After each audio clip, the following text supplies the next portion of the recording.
Tonton video ini sampai selesai agar Anda tidak gagal paham.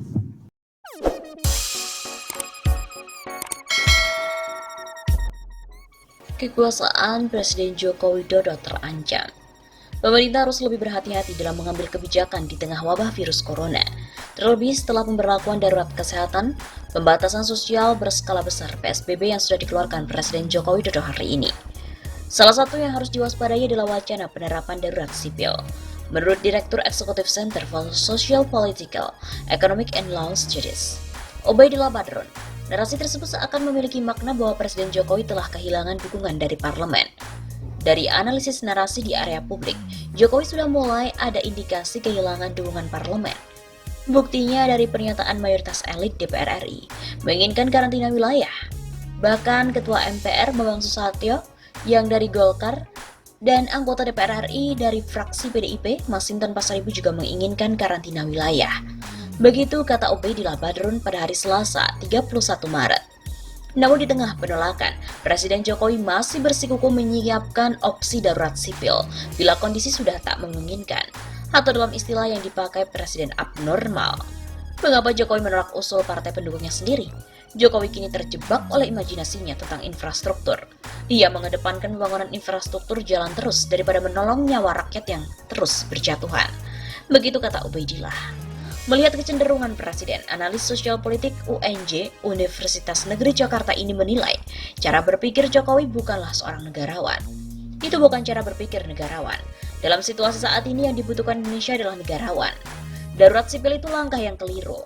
Saya meyakini mayoritas anggota DPR RI menolak keputusan darurat sipil. Dan ini artinya dengan darurat sipil, kekuasaan Jokowi terancam. Pungkasnya.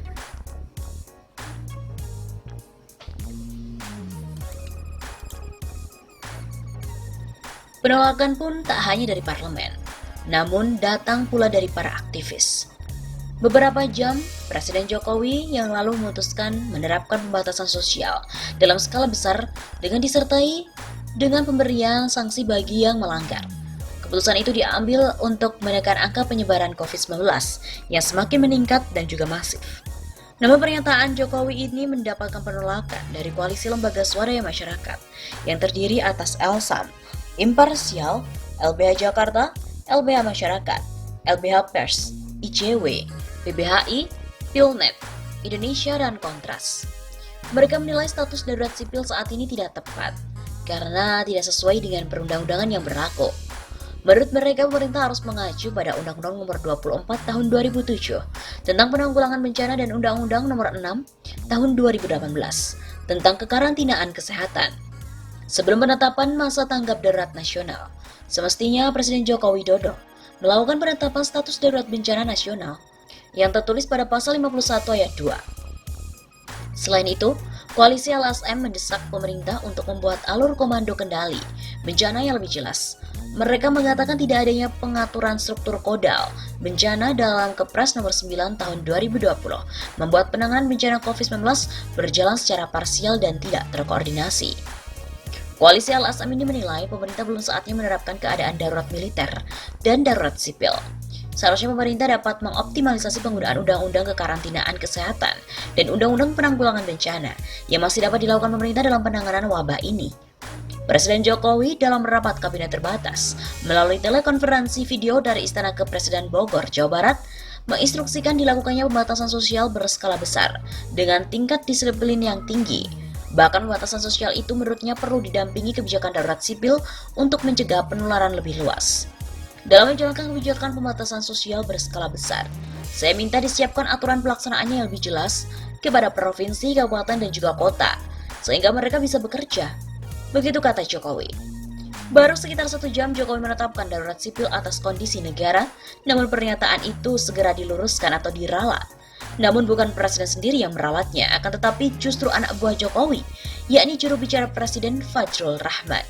Dalam akun Twitter yang diunggahnya pada sore hari, Fajrul menuliskan bahwa Presiden Jokowi menetapkan tahapan baru perang melawan COVID-19, yaitu pembatasan sosial skala besar dengan kekarantinaan kesehatan. Hanya jika keadaan sangat memburuk dapat menuju darurat sipil. Itulah kalimat yang ditulis oleh Fajrul pada akun media sosialnya. Bahkan, prediksi dari ICW 70% penduduk Indonesia akan terpapar COVID-19 jika tidak dilakukan karantina wilayah. Jumlah pasien positif corona di Indonesia diprediksi akan terus bertambah dan tak main-main, penambahan pasien positif diperkirakan akan melebihi setengah dari total penduduk bila salah penanganan. Data warga yang terpapar virus COVID akan terus bertambah hingga 60-70% penduduk Indonesia, dengan tingkat kematian mencapai 7,5 juta orang meninggal dunia apabila pemerintah tidak melakukan karantina wilayah berdasarkan brief dari kawal COVID-19. Jelas peneliti ICW, Wana Alamsyah. Ia melanjutkan saat ini rata-rata 100 orang dinyatakan positif setiap harinya. Per 30 Maret, angka kematian juga mencapai 8,6% dari jumlah total positif. Angka kematian di Indonesia paling tinggi jika dibandingkan dengan negara-negara lain di Asia Tenggara. Kenyataan ini bukan tanpa alasan. Pemerintah, katanya, belum menunjukkan kesiapan dalam penanganan pandemik virus yang berasal dari Wuhan. Hal yang paling terlihat sangat jelas, dengan minimnya ketersediaan alat pelindung diri atau APD sehingga mengorbankan nyawa 9 orang tenaga medis.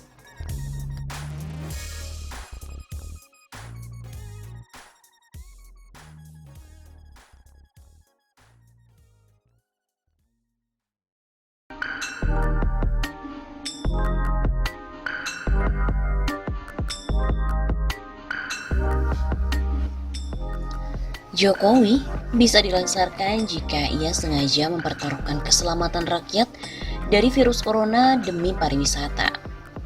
Apakah benar? Ya, sebelumnya pemerintah kompak soal zero virus corona di Indonesia. Pokoknya Indonesia ini kebal virus corona.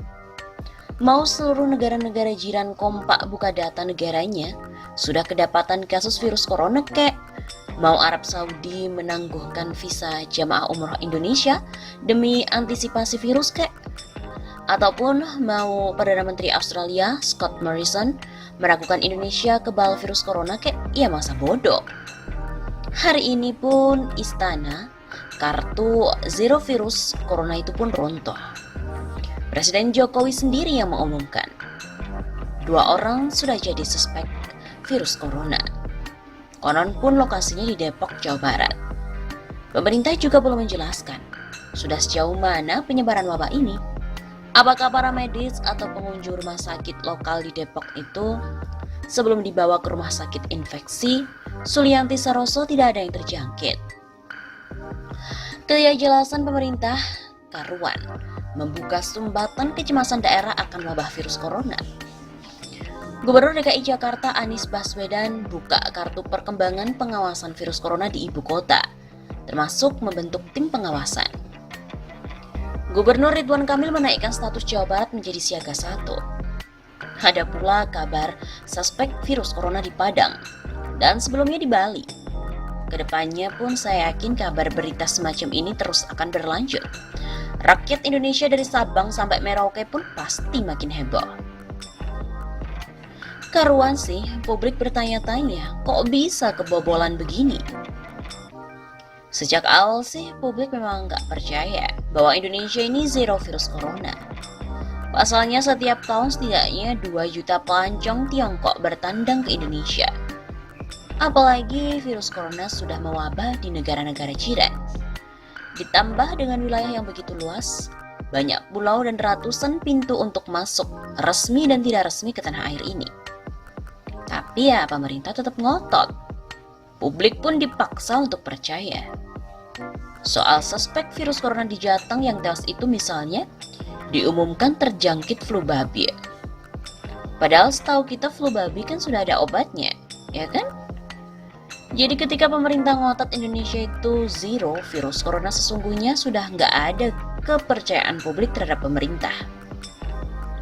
Dan kini pun ketika sudah benar-benar terjadi, publik juga makin gak percaya lagi.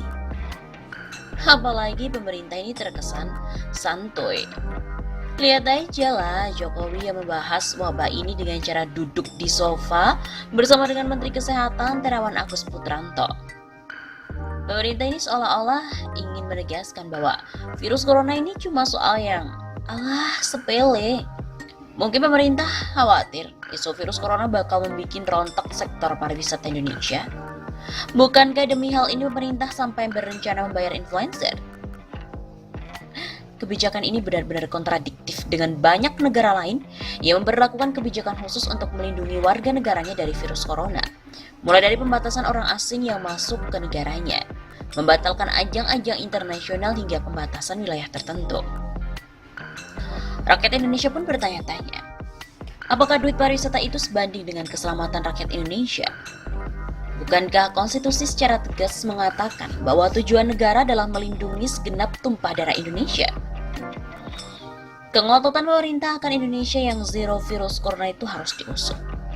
Benarkah ada unsur keteledoran dalam mengantisipasi ancaman virus corona? Ataukah benarkah ada kesengajaan untuk membangun citra Indonesia zero virus corona untuk mendongkrak sektor pariwisata? Benarkah pemerintah juga rela mempertaruhkan keselamatan rakyat Indonesia demi pendapatan negara semata?